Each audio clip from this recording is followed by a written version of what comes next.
Hey everybody, I just decided I'm just going to go read all of chapter 2, and then I'm just going to go through Howard Zinn's chapters 1, 3, 4, 5, and so on until we're done, because there's not that much in chapter 2, and I honestly want to get my thoughts out on this book, so here we go. In 1710, warning the Virginia Assembly, Governor Alexander Spotswood said,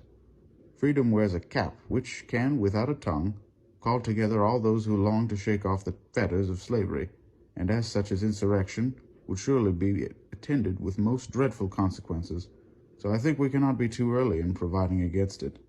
both by putting ourselves in a better posture of defense and by making a law to prevent the consultations of those Negroes. Indeed, considering the harshness of punishment for running away, so that many blacks did not run away, must be a sign of powerful rebelliousness." All throughout the 1700s, the Virginia Slave Code read,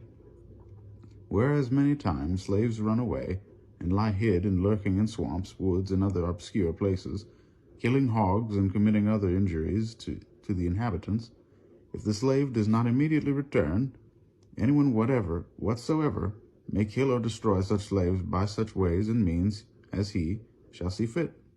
If the slave is apprehended, it shall be lawful for the country court to order such punishment of the slave, either by dismembering or in any other way,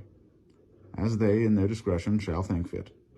for the reclaiming of such incorrigible slaves, and terrifying others from like practices." Mullen found newspaper advertisements between 1736 and 1801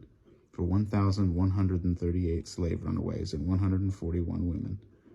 One consistent reason for the running away was to find members of one's family, showing that despite the attempts of the slave system to destroy family ties, by not allowing marriages and by separating families, slaves would face death and mutilation to reunite and get together. In Maryland, where slaves were about one-third of the population in 1750, slavery had been written into the law since the 1660s, and statutes for controlling rebellious slaves were passed. There were cases where slave women would kill their masters, sometimes by poisoning them, sometimes by burning tobacco houses and homes.